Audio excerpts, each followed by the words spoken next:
Hello, welcome to Gardener's World. And welcome to a wet, soggy Longmeadow.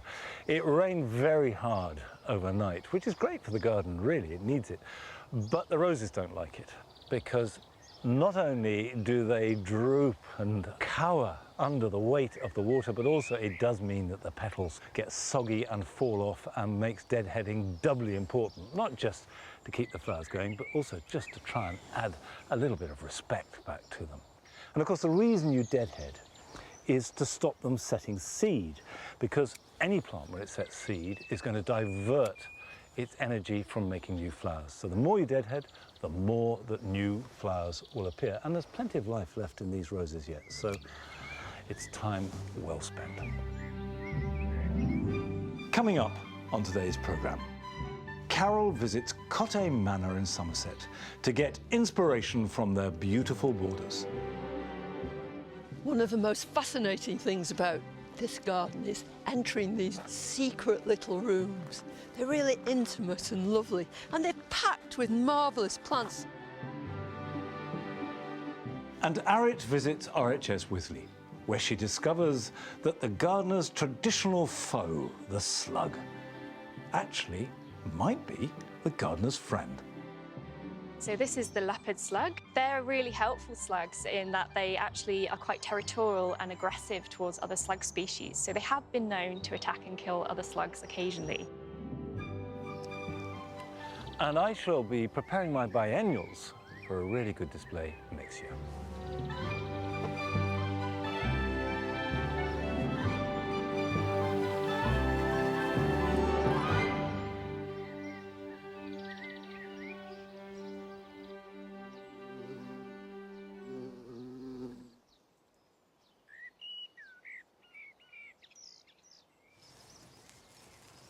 There's a real sense in the garden at this point of the year of seasons evolving.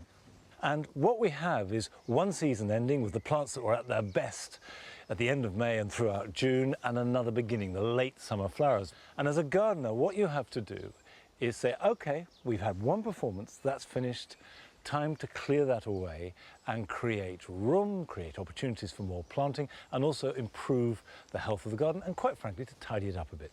And as far as tidying goes, the first plant I've got here is an Aquilegia. Now, Aquilegias are completely beautiful, and they seed themselves all over the garden, and I definitely wouldn't want to be without them. But once they finish flowering, they don't die very gracefully. So now's the time to cut them back. Get in there and cut right back to the ground.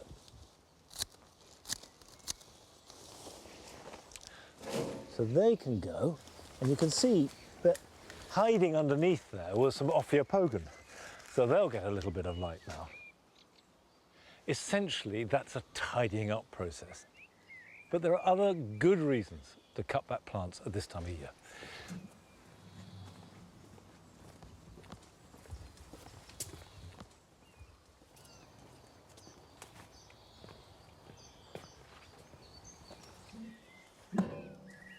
The lupins have been better this year than I ever remember them. They've just been fantastic.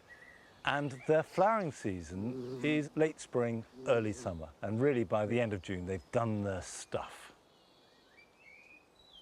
So these two need cutting right back down to the base. Remove everything above ground. This is not going to harm the plant at all. It'll quickly regrow fresh foliage, and it means that its energy is going into the roots rather than producing seed. Now, it's not just lupins that you can give this treatment to. As your delphiniums stop flowering, cut them right back to the ground. And it's the same with oriental poppies. And the great thing about poppies and delphiniums is they very often will flower again. Sometime from late August through September, you'll get a second showing. It's never as vigorous as the first one, but it's certainly worth having. That tends not to be true with lupins, though. You're unlikely to get new lupin flowers, but you will get attractive foliage. Right, before I take this to the compost heap, I've got one more to do.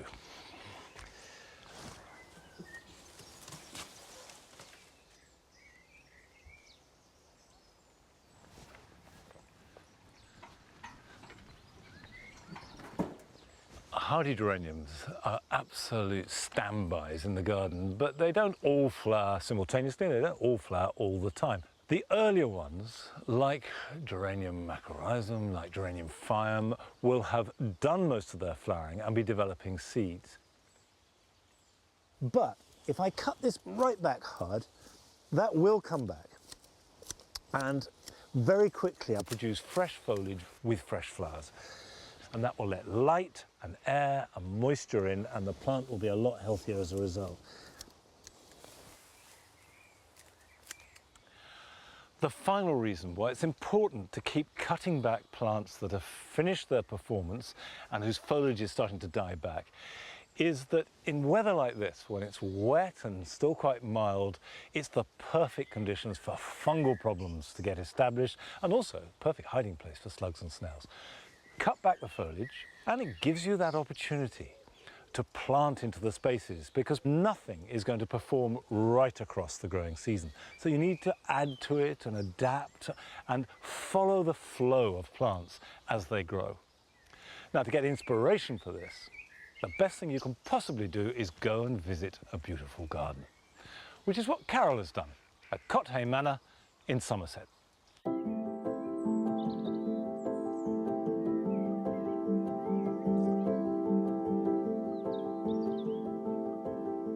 For us gardeners, it's a real treat to get out and visit grand gardens far and wide.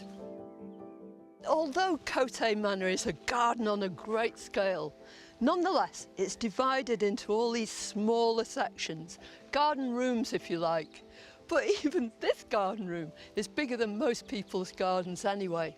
But within it, if you look carefully here and there are all manner of ideas. Take this one, just 3 plants involved here. First of all, there's this beautiful Kniphofia. Its stature is magnificent, these great big heads, beloved by all sorts of pollinating insects too. And then bringing up the rear is Acanthus mollis. It is just so architectural. But then in the background, you've got this little accent. It's a miscanthus. It's called Morgenlicht, morning light, and it's got really beautiful foliage that accentuates these other 2 plants. These are grand plants, but they would look absolutely perfect in a small garden.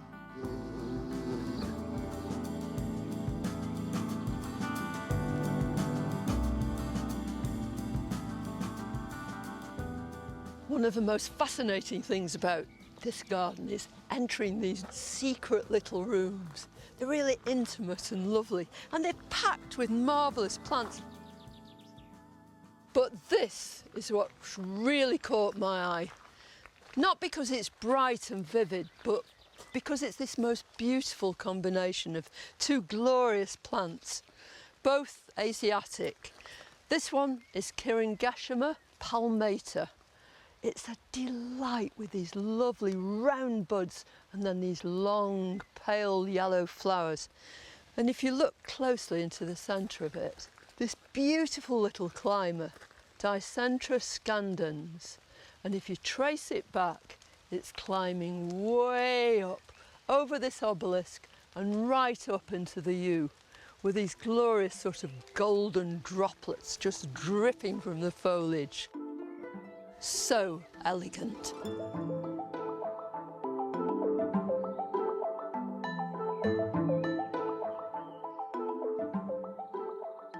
All around Cotthay Manor are a series of beautiful pots. This big pot occupies a space that's a focal point for all sorts of different views. And it is so simple and yet so effective. It's dramatic. And it just uses 1 plant. It's an Argyranthemum called Jamaica primrose. Incredibly easy to grow, very, very simple to propagate. You can just take little short cuttings right the way through, from March through the summer. And it's a good idea to do that because then you've got guaranteed plants for the next year. Because this is a tender plant, but whilst it's flowering, there's nothing like it. It will keep on producing flower after flower after flower, providing that you make sure to deadhead. When you do, take the spent flowers down to where you can see the next embryonic buds developing. That way you'll ensure a wonderful show of flowers right the way through.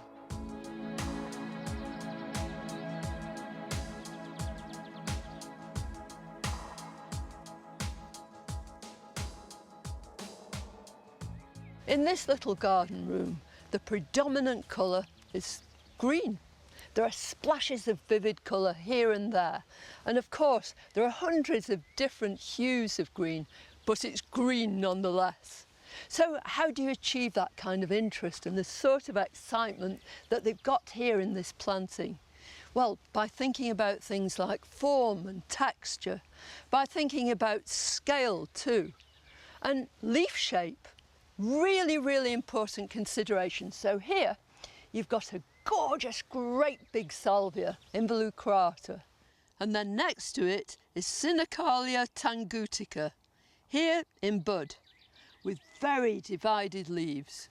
And when these flowers are finished, it leaves behind these feathery little seed heads at the top. And then there are bits of ferns creeping through here, the royal fern, but below on the floor is this dainty little maidenhair fern. It's almost like a frippery, a little edge, and it's an entirely different scale to all these giants towering above it. And it's that that makes this a really exciting corner, and one that anybody could try and transfer to their own garden.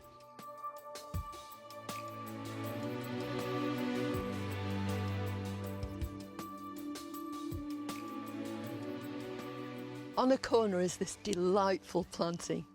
It's formed really by three plants. First of all, you've got this lovely clematis. It's herbaceous, so it will die right back to the ground each winter. Now, earlier on, it would have been smothered with these little bright blue flowers, Turk's cap shaped, but they've given way now to these silvery seed heads. And what seed heads they are too. They're exquisite. And then here we've got this lovely Miscanthus Morning Light, soft and silvery, and the perfect backdrop for this. And then, how about this for a statuesque plant? This is Echinops retro, the globe thistle. First of all, these globes of flower are silver. Eventually they become blue, and there's a reason for that. Bees and other pollinating insects can perceive blue very easily, so when these flowers are ready to be pollinated, they become blue. And then, eventually, those flowers fade. And what you can do if you've got the time and the inclination is just to take each one and just rub off the old flowers like that, making it quite pristine again, and not damaging that seed head at all. The birds will still be able to enjoy it all through the winter.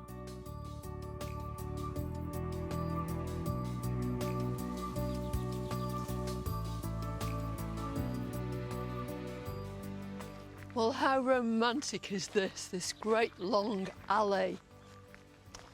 One plant used all the way through, billowing catmint, and then at its centre, a focal point, a unicorn. Well, we can't all have this in our gardens, of course, not on this scale, but it can inspire us to use that whole idea of symmetry that brings this feeling of peace. It may be an extremely tranquil, peaceful garden, but when you leave here, your mind's going to be buzzing with new ideas.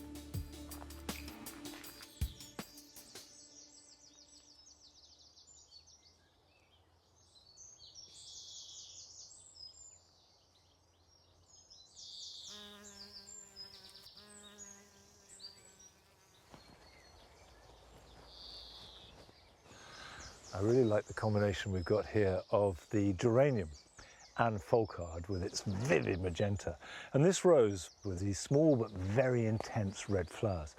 And playing with colours is the most creative aspect of gardening, and I absolutely love it. But sometimes you just have to be humble and accept that nature does it better than ever you possibly could, and that has happened here in the Jewel Garden this year. Because remember, we took out the box hedges that lined the paths.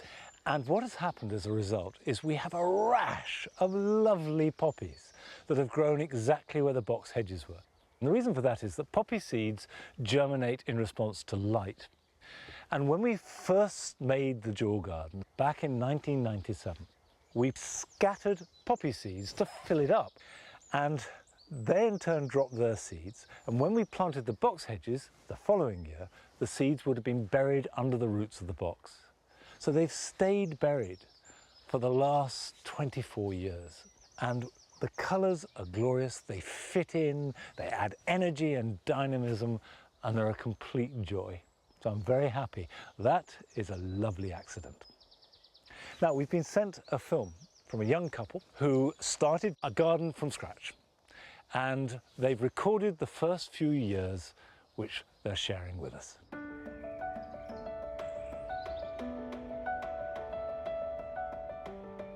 Hello, we're Hattie and Nat, and welcome to our garden in Cambridgeshire. It's a new build plot, and we've been here about 2 years now. When we first moved in, the garden was just turf, so we quickly set about digging some beds and put up a wooden trellis so that we could add more height to the garden for our hanging baskets and our climbing plants. So this is our Mediterranean bed. We've got lots of Mediterranean herbs in here. So we've got rosemary, thyme, sage, and we've got lavender as well. And it's the hottest bed, so this gets really dry in summer, but it does quite well. The garden attracts lots of wildlife, and we see many beetles and bees, just like this one, enjoying the flowering sage. We've also seen an increase in visiting birds, and we think this is helped by our new small water feature. It's a washing up bowl sunken into the ground with a solar panel water fountain. We grow edible plants such as hops for brewing beer, and here they are climbing up the trellis entangled with the clematis, enjoying the evening sunshine. We also have some vines that we can grow for wine grapes. We've actually made wine out of these. Here it is. This is about 2 years old now. It's awful. Thank you for visiting our garden.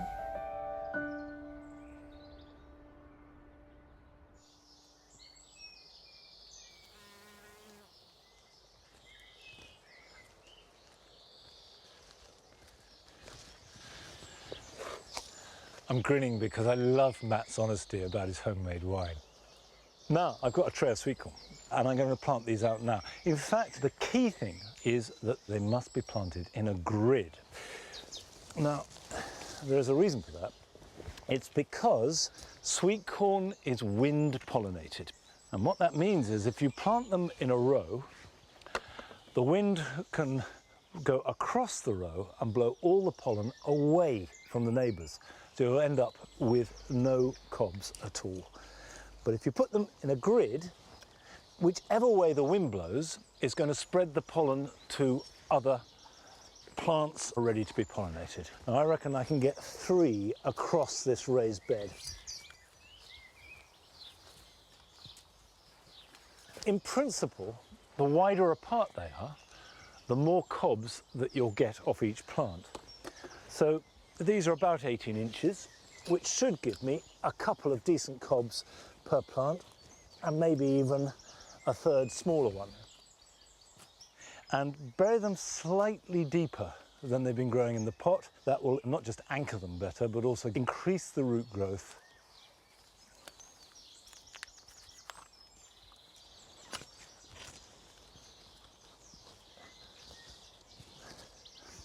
This is a variety called Swift, which is noted for being exceptionally sweet. Now, because these grow fairly tall and fairly thin, sweet corn lend themselves to intercropping. Traditionally, squashes were grown with sweet corn and beans, but I'm actually going to add some lettuce in here. I've got a red cos lettuce that I'm going to plant in amongst them. And the whole point is I want these to be quick. I want to harvest these before they get shaded out. And that means that I can plant them quite close together because I will harvest them fairly small.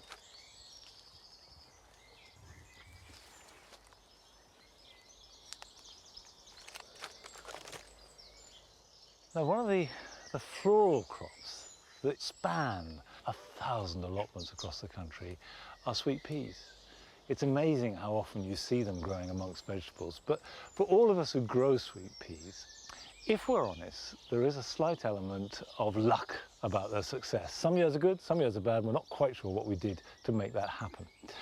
So we thought it was time that we went and got the advice of a professional sweet pea grower to find out how to grow great sweet peas every single time. You can just forget the world when you're in the sweet peas, just tying them up and looking after them. It's lovely. It's everything about them.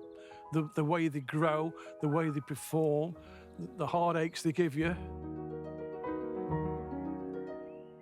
I'm Derek and we're in Stowe by Chartley at my nursery. I'm well and truly hooked and I've now got what's commonly known as sweet pea-itis. Living and breathing sweet peas all of the time. I collect anything on sweet peas, pottery, books, postcards, you name it, I collect it. It gets into your blood. My granddad was a gardener, full-time gardener. My dad was a full-time gardener at one stage, gardening at the big house. And I'm a full-time gardener now and I've been for many a year. And my son now, who's in the business, is the 4th generation. You can't beat having the family around you. First time I saw plants was with my dad. He always grew one row of sweet peas. He used to say, let's see who can get the one with the most flowers on. And of course, that gives you the incentive. And it's from that I've loved sweet peas and I've grown sweet peas all my life. Well, there's about 50 types of sweet peas that are available. The one that we concentrate on more than anything is the Spencer. We've got about 2,500 of those on the go at the moment.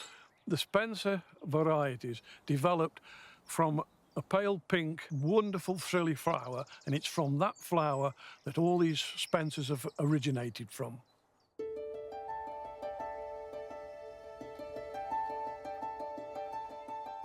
If anybody is starting to grow sweet peas, hasn't grown them before, Gwendolyn is an excellent first choice. It is brilliant. This is a lovely pink on a long stem with 4 well-placed florets on it. As you can see, all the florets there. It's lovely. It is exceptionally good for cutting. One of the things that happens with sweet peas is that they shed the buds when the conditions aren't correct for them. Now, if this can be cold weather, it could be hot weather, it could be just a thunderstorm which causes it and they'll drop the buds. But one thing you must never do with sweet peas, especially in the hot weather, is water them from the tap. So with a hose pipe or something like that, the water is too cold, they shed the buds to protect themselves.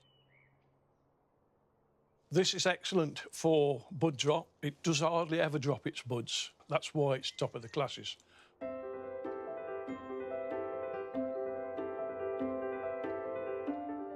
Sweet peas come in all sorts of colours and shades.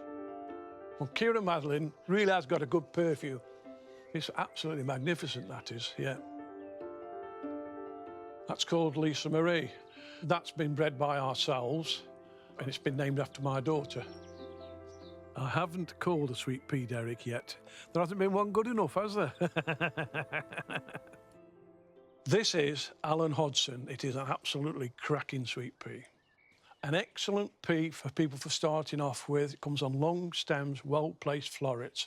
And the colour is ideal for mixing with other colours. Now, the good thing about this is if you want to grow sweet peas, this is one you can grow outside very, very well.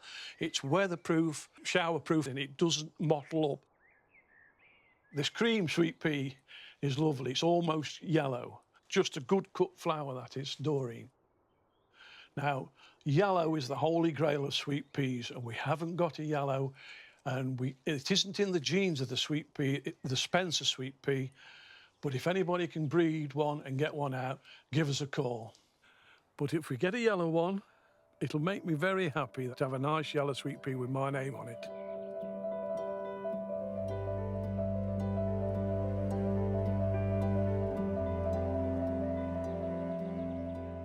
Anybody can grow sweet peas and anybody can hybridise sweet peas. It's dead easy and it's a lot of fun. You need two parents, say a pink or a purple. You put them together and that's how you get your new variety. You go into the bud stage on something like this, open it up and you'll pull all those little yellow bits off like that. Let's cross it with a mauve one. We'll take a mauve flower that's fully out because the pollen is now soft like talcum powder. And they're going to put the pollen onto the stamen there. And that's now fertilised. It'll set seed. You take the seeds out, and you put those in the ground individually, that when they come to flower, you're going to choose whichever colour you want. You keep taking the seeds from that variety that you've got growing there. You grow it on for the 4 years. That's the new variety you've created. That's the job done.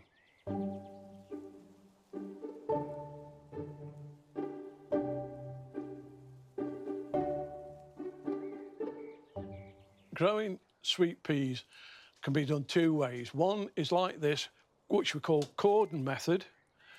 Let everything grow so it sort of bushes out till it gets to about this height, and then you'll strip it back down so that it's got one runner on.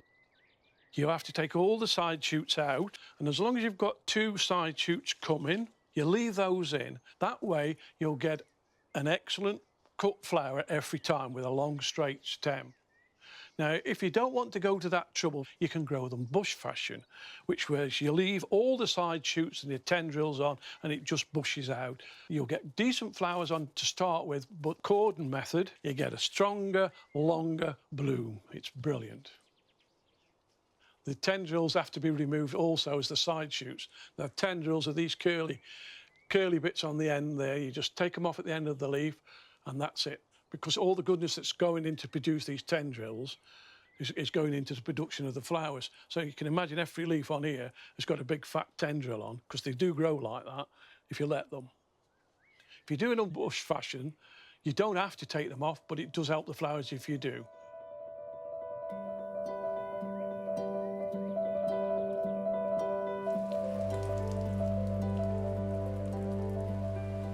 A tip for watering is to keep the ground moist at all times. One of the best tips I can give you is that when you're feeding sweet peas, you don't feed them until they start to show flower buds. And once they start showing flower buds, you feed them with a high potash feed. So hopefully those tips will give you a good chance to have some wonderful sweet peas then during the summer.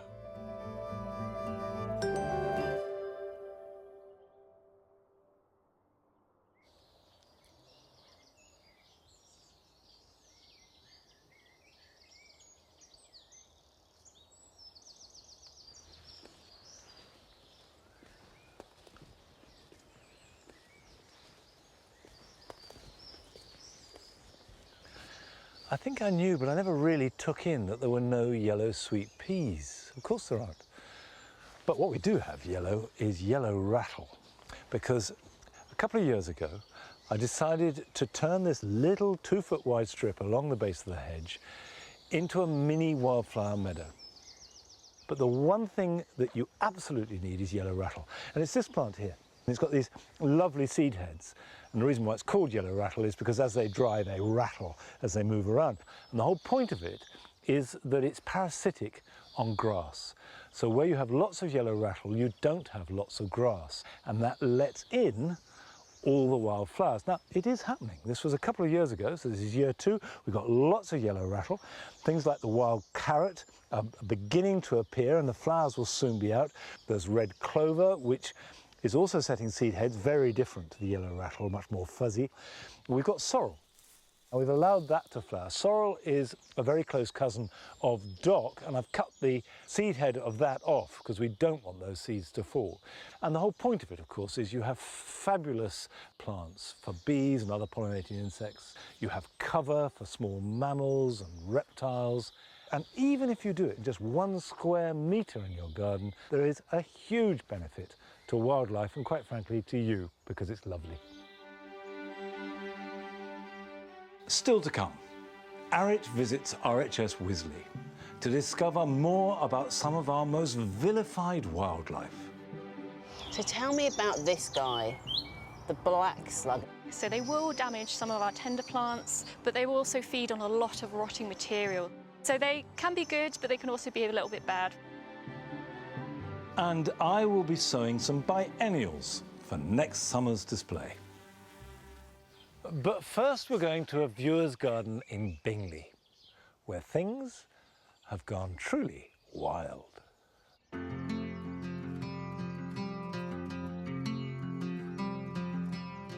Hello, I'm Johnny, and I'd like to show you around the garden that we've just let go wild this year.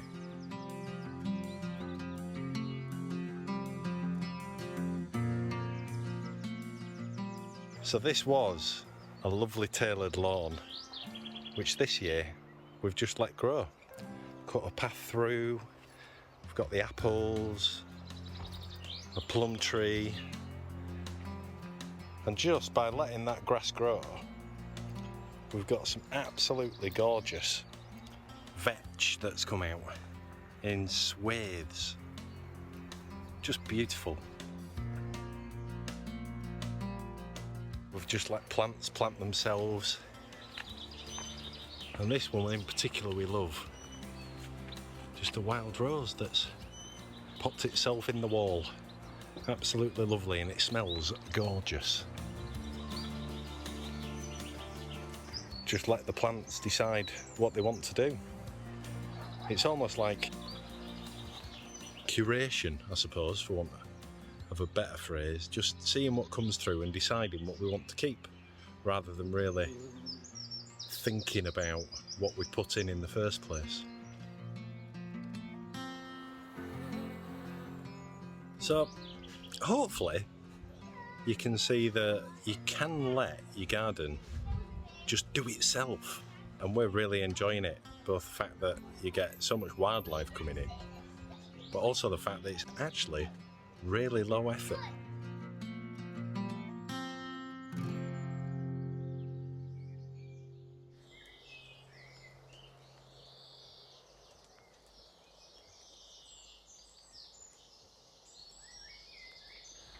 I have a feeling that Johnny is being unduly modest, because it actually takes quite a lot of gardening skill to create a garden like that. He says he curates it. Well, he does it very well.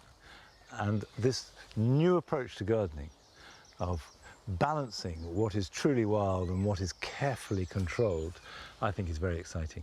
And a good tip, if you want to make your garden look a little bit looser and wilder, is to grow some rambling roses as opposed to climbers. Behind me is the rambling rose, Rosa multiflora carnea. And about 5 years ago, I decided to put about a dozen ramblers up the apple trees here in the orchard. And very quickly, they got established. And rambling roses always add a sense of exuberant wilderness to any garden, because they're pretty uncontrollable. You can train them, but they don't want to be trained. They just spread and arch and loop, and then for about 3-4 weeks in summer are a mass of these small blooms that froth and spill all over the tree. Now, they flower on last year's wood, unlike climbing roses, which flower on new growth. So the time to prune them is immediately after flowering, which for most of them is July or August. Also, a lot of climbers flower a second time, whereas ramblers tend not to. This is their one performance. It's fabulous, it's loose, it's wild, and then it's over.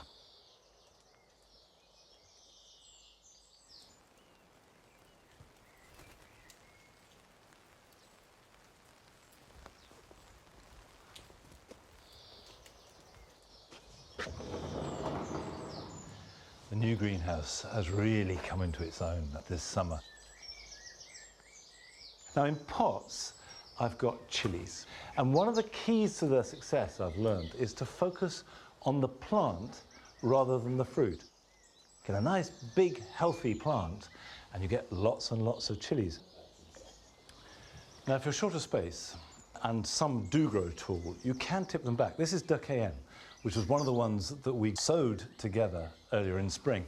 And what you need to do is just take it back by no more than about a quarter above a side shoot and just cut it off. Now that will encourage the side shoots to grow much more strongly, and they will bear the fruit. So you get a nice strong bushy plant covered in fruit that you can fit into whatever space you've got. Now, Padron, which I hope some of you sowed too, you can see it's a big plant and is already developing plenty of green fruits. And the whole thing about Padron chilies is by and large, they're not hot at all. Just occasionally you come across one with a little bit of poke, but that will spice up your life. But they tend to be eaten green, although they will turn red if left, and they're absolutely delicious. So I harvest some of those.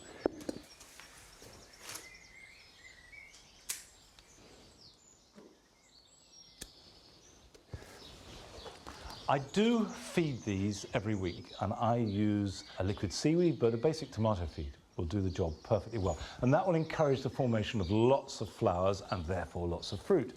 And a combination, if you've got a greenhouse or a nice sunny windowsill, of sun, heat, water, and good food, you'll get a healthy plant and masses of chilies. The other thing that is absolute ready for harvest is the basil. And wherever you find tomatoes being successful, basil will grow well too. And it's a really good plant for tomatoes because it does ward off whitefly. They grow very well together as complementary plants. And of course, they taste fantastic together on the plate. You can see these are really big individual plants. And what we'll do is take off at least half, if not 2/3 of each plant, and then strip off the leaves to make pesto. And if you haven't grown any basil yet, it's not too late. Sow some seed now, prick them out, grow them on, aim at getting nice, strong individual plants, and you can have your pesto harvest round about the end of August and into September.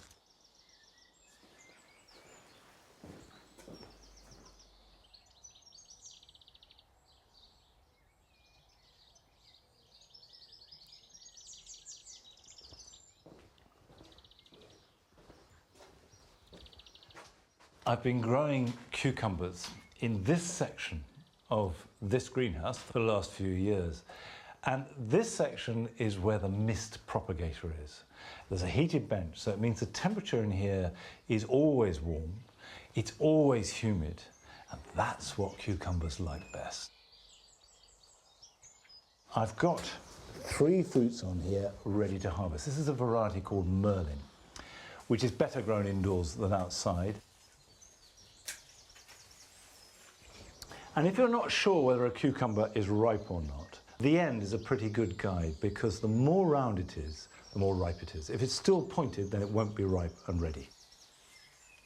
Do keep harvesting cucumbers. Don't try and get them as big as possible. As soon as they're ready, harvest them, and then new fruit will be formed. And I would expect that this container, which has got 3 plants in it, will be productive for another 4 weeks at least. Now, I think that all of us who garden will find that it's a great source of mental well-being and at times of solace. But just occasionally, the garden becomes a place of much more profound healing than that.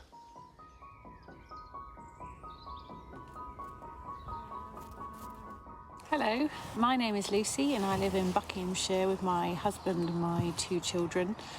And I wanted to tell you a little bit about our wild garden. In 2019, we lost one of our daughters to cancer, and ever since then, gardening has been huge for me and so important for my mental health. And we're really lucky to have a big plot. Whenever things are getting a bit too much, it's always the wild garden I come back to.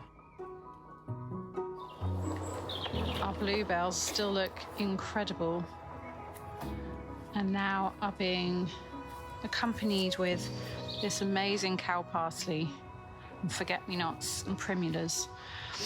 And we've also started a wild area of poppies, which I've been growing from seed, lots of different varieties, as that was our daughter's name.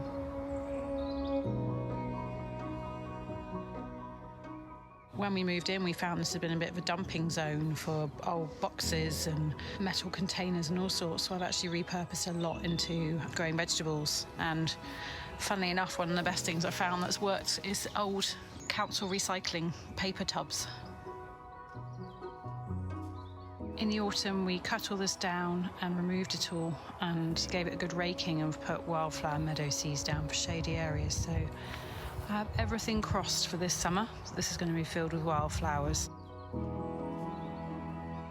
It is my happy place, and I'm so lucky to have it.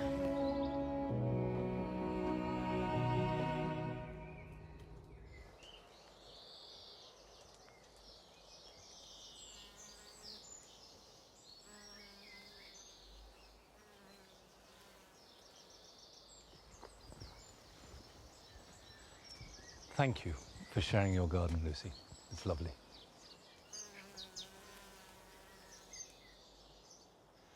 Now, my broad beans are getting covered, or at least the tips of them are, with blackfly. And I guess yours are too, because there is scarce a broad bean in the land that doesn't get blackfly on them round about sometime from mid-June to mid-July. And that's because the aphid has a life cycle that coincides with the broad beans putting on a spurt of soft, sappy growth, and it's the sap that they're after. Now, the conventional way to deal with this is simply pinch out the tips. If you remove the tips of the broad bean, that doesn't give them the food that they want, and they will go elsewhere. But actually, there is another way to look at it, which is to work with the aphid. Now, when it comes down to broad beans, there are techniques for reducing the problem, even though you won't eliminate it. The first is to sow beans in autumn if you can. These were sown in October, overwintered in pots and planted out in March, and we've had a big harvest of them already. So in no way is this reducing our bean harvest. You could also sow round about the middle of May, early May, and that means that there won't be enough soft growth for them to feed on when they come out. And just accept that even though they might be reducing the size of your broad beans, they're not affecting the beans themselves, and they are part of the life cycle. There are other creatures like ladybirds and some birds that feed off them. So you're never going to get rid of them. They're not a pest, they're just life in your garden. And learning to live with so-called pests is clever gardening. It's the intelligent way to go. And this applies, believe it or not, to slugs and snails as well. And Arit went to RHS Wisley to see how they are learning to live with slugs as a companion in the garden rather than as a disaster.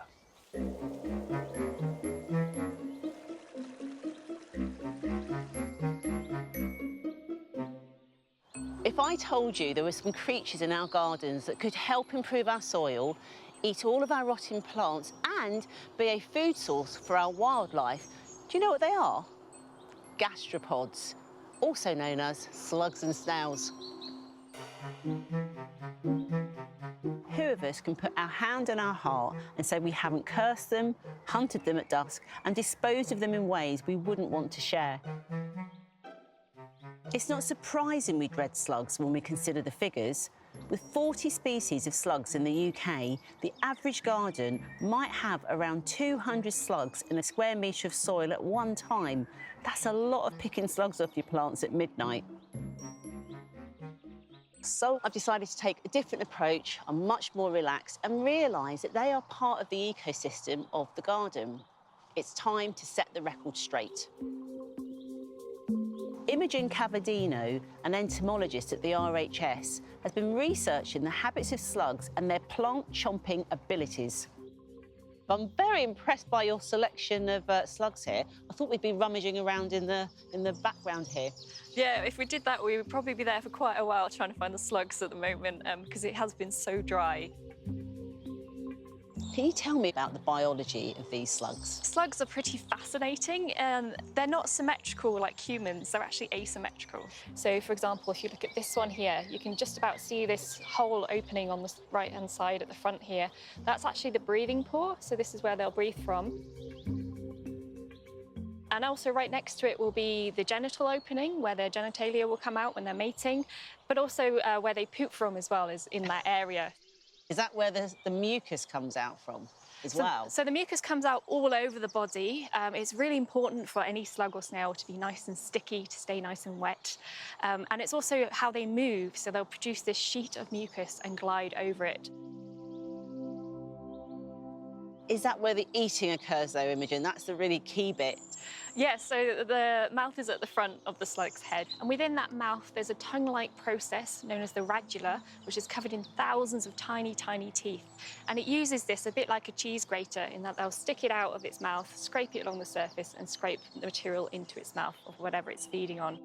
So they'll do things like taste through the sole of the foot and the mouth, but also they do seem to have some kind of sense of smell, but it mainly seems to be through taste itself. Of all the species of slugs in the UK, almost 30% eat plants and animals, over 10% are solely meat eaters, and many of the rest eat plants and fungus. So tell me about this guy, the black slug. I mean, that's the one that's really synonymous in the garden. So there's actually about 4 or 5 different species of these. Most of those species are omnivorous, meaning that they'll eat absolutely anything. So they will damage some of our tender plants, particularly seedlings, things like that. They seem to be quite attracted to those. But they will also feed on a lot of rotting material. So they'll feed on dog poo is a classic one to find them on as well. So they can be good, but they can also be a little bit bad for us as well as gardeners. Probably the worst offender is the netted field slug, and they can track to the little white blob, so they're quite easy to overlook, but they probably do the most damage to plants in the garden. What about this one? So that one there is one of the gardener's friends, actually. So this is the leopard slug. It's probably well known by some gardeners already because they do have this reputation for being quite aggressive and territorial towards other slugs. So they have been known to attack and kill other slug species within the garden occasionally. But they also feed just on rotting plant material, so they're a handy slug to have around because they shouldn't be attacking your plants. But you've also got a close relative of theirs, which is the green cellar slug. It's quite commonly found around compost heaps. And they just feed on rotting plant material and also fungi, algae and lichen. So they can be really helpful and an important part of the garden ecosystem. It's natural we want to protect our precious plants from the real slug culprits, and we gardeners have certainly tried. But how many of these methods have actually worked? Now, the RHS has been doing some research to see if the barriers we use against slugs and snails has been working. Horticultural grit, bark mulch, and eggshells, the ones that we love. But the research so far has shown they don't really have any effect. Now, there's a little bit more work being done on wall pellets, so the jury's out on that one. And the copper rings, in the laboratory, they did seem to work. And we're not sure if the reasons for that are because there's a chemical reaction or whether it is conductivity. But in a garden setting, those little slugs and snails, they are not stupid. They know how to get under the ring. So if you were going to use those, you'd have to have quite a deep ring go into the garden. There are other controls out there, like slug pellets, and those that have got metaldehyde in them have been withdrawn from sale. They are toxic and are damaging to wildlife. So even if you've got them in your cupboard, I would not advise that you use them. On those prized areas of the gardens, like the vegetable plot, you could use nematodes, and they're like a microscopic worm. It gets put in water into the soil, and they will kill some slugs, especially that one, that tiny one that does the most damage, but they're not very effective against snails. There are other ways we can prevent a slug attack, like choosing plants for our garden with more care. Take this euphorbia, for example. Its really poisonous sap is something that they avoid completely. But you can also look out for plants that have a more hairy leaf. The Telema is a great example of that. And those plants that have a more oily base in their leaf, like geraniums. Now, make sure that any plants you're putting out in your garden are not too young, because it's that tender stem that slugs and snails can really chomp off and razor down overnight. My top tip is to choose a sacrificial plant, something like a nasturtium, plant that out and let the slugs and snails really enjoy those whilst you can enjoy your plants. All kinds of animals act as slug bouncers, whether it's birds or hedgehogs who can eat 40 in one sitting. Toads and frogs see them as a tasty feast. Ducks also love a slug. And remember, not all the species are doing harm to our plants. In fact, many of them are helping with the composting in our garden. A healthy, sustainable garden has to have a balance of both prey and predators. And it is for that reason that I say that everybody is welcome into my borders.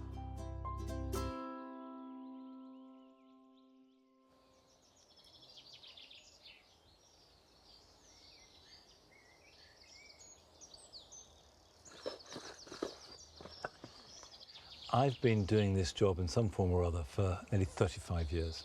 And over that time, always one question has been much more common than all the others, quite often all the others put together, which is, how do I stop slugs and snails eating my hostas?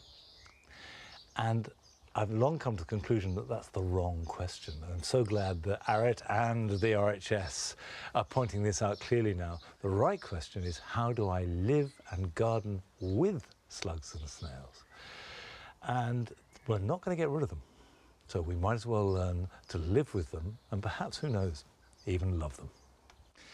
Now, I'm out here sowing biennials because the potting shed has temporarily been occupied by a family of swallows. They've been nesting in the tool shed, and now the young have just fledged, just yesterday afternoon. And they're going from nest through the door outside, coming back in, crying to be fed. The whole thing is a whirling mass of birds learning how to cope with the big outside world. So rather than add to their anxiety and get in their way, I'm shifting out their way for a bit. Now, I'm sowing biennials. Now, biennials are those plants which they drop their seed round about May, June, sometimes July. They germinate quickly, develop into young plants, which then go into winter with a decent root system and a foliage system, but no flowers. They either stop growing completely over winter or grow very slowly. But as soon as spring comes, they're in a good position to grow strongly. They will then start flowering, with the first flowering sometime in April and go on into June, and then set seed, which drops, the parent plant dies, but the seed starts that cycle all over again. And because they cover 2 years, that's 2 seasons, they're biennial. Now, I've got a few here which are amongst my favourites. We've got Honesty, we've got a wallflower, I've got Primrose Bedder, which is lovely colour, great for the cottage garden. I've got a deep red Fire King, which goes brilliantly with strong tulips for the jewel garden. I've got Sweet Rocket, the Hesperus. I've got some white ones here for the writing garden. And I'll also be sowing foxgloves, which are probably my favourite biennial of all. All of them need to be treated in the same way. So just get normal peat-free potting compost, and I've got some Honesty here, which I'm going to sow. And whatever you're sowing, always try and sow it thinly. Press it very lightly down so there's good contact between the seed and the compost, and then cover them again very lightly. Now, I will water that well and keep it moist, but it doesn't need any extra heat. You certainly don't need a greenhouse for this. If you don't have the space or the setup to grow anything in seed trays or pots, actually biennials are really good if grown in a seedbed. If you've just got a patch of ground the size of this tray, you can make little rows, sow the seed in there, and then when the seedlings appear, you can thin them, grow them on in the soil, and then plant them into their final position in September or October, when you have nice, strong little plants. Okay, well, If you haven't got the message now, I strongly advise you to go out and buy some biennial seed this weekend and sow them. So that's a job for you. And here are some more.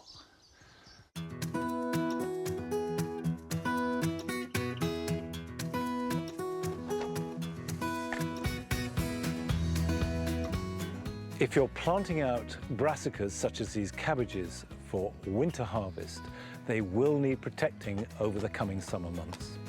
Both pigeons and cabbage white butterflies find them irresistible, and netting is the best answer. I use canes topped by small flower pots, which make it easier to stretch netting over the top. Make sure it's taut so small birds can't get tangled, and leave enough room for the plants to grow. This will keep pigeons away, but you will have to check daily for caterpillars.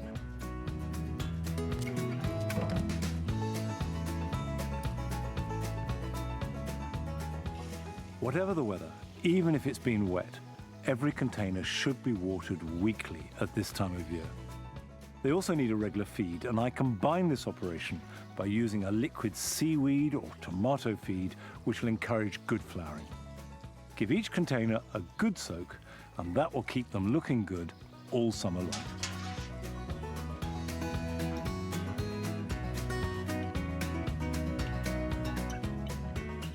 Tomatoes are now beginning to set fruit, and to speed up and aid ripening, remove the lowest leaves so that the green fruit are fully exposed to maximum sun. And you can continue this process working up the plant as the fruit develop. And as well as helping ripening, it also aids ventilation, ensuring that you have maximum health right through the growing season. Out you come. Come on. There we go. Come on in.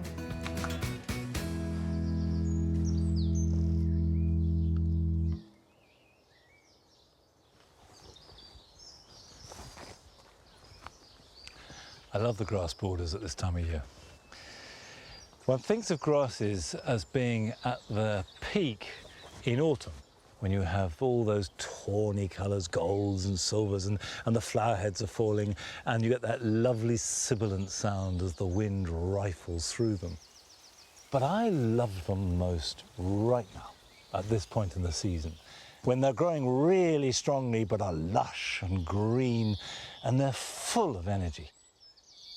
And whereas in the jewel garden, the challenge over the coming months is to harmonise and knit together all these intense colours. In the grass borders, green is the dominant colour, and all the other colours, like the Nautia macedonica, for example, float through them and pop up and drift and disappear. But the green is constant. And it's not just the grasses that give it that energy. You've got all these vertical lines from the fennel and the thalictrums and the cardoons. These are all growing tall and reaching with that rocket energy. And yet at the same time, despite all that vigour, they manage to be calm and even elegant. But I'm afraid that's it for this week, and we're off air next week. But I'll be here in a fortnight's time at 8 o'clock. So I'll see you then. Bye-bye.